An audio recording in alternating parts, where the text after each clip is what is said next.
Next level, well done, side by side, free.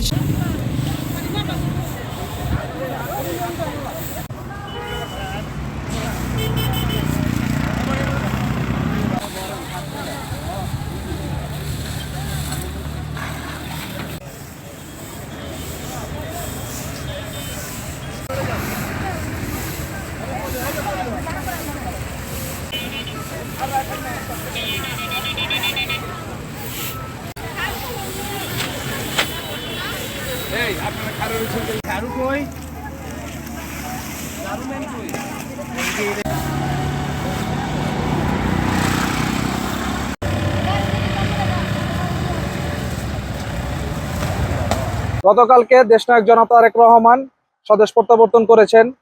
তার এই সম্বর্ধনা অনুষ্ঠানে বাংলাদেশের বিভিন্ন অঞ্চল থেকে লক্ষ লক্ষ মানুষ এই জায়গায় সমবেত হয়েছে। মানুষ সমবেত হওয়ার কারণে এই জায়গার মধ্যে যেই বর্জ্য আবর্জনাগুলো জমা হয়েছিল, আমরা সেগুলো পরিষ্কার করতে এখানে এসেছি। জনাব তারেক রহমানের পরিকল্পনা বাস্তবায়নে এবং মাসুদুজ্জামান মাসুদ ভাইয়ের নেতৃত্বে আমরা একদল তরুণ, আমরা আমাদের দল নিয়ে এখানে এসেছি এই বর্জ্যগুলো পরিষ্কার করার জন্য। যে দীর্ঘ আন্দোলন সংগ্রামের পরে আমাদের ভারপ্রাপ্ত চেয়ারম্যান বাংলাদেশে এসেছেন স্বদেশ প্রত্যাবর্তনে। এখানে লক্ষ লক্ষ লোক এসেছে। যে ময়লা আবর্জনা রয়েছে সেই ময়লা আবর্জনা আমরা পরিষ্কার পরিচ্ছন্নতা অভিযানে আমরা মাসুদুজ্জামান মাসুদ ভাইয়ের পক্ষ থেকে অংশগ্রহণ করছি।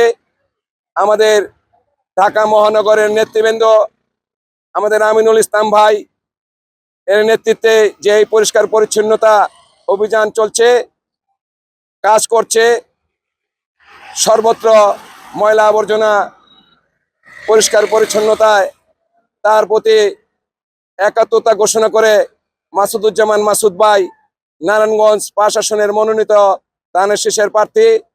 তিনি আমাদেরকে এখানে পাঠিয়েছেন, তার নেতৃত্বে আমরা এখানে এসেছি এবং আমাদের কর্মীরা সর্বত্র এই ৩০০ ফিটের বিভিন্ন পয়েন্টে আমরা কাজ করছি। আমরা ভারপ্রাপ্ত চেয়ারম্যান তারেক রহমানের যে নির্দেশনা, সেই নির্দেশনা অনুসরণ করে আগামী দিনের বাংলাদেশ গড়ার লক্ষ্যে আমরা কাজ করব।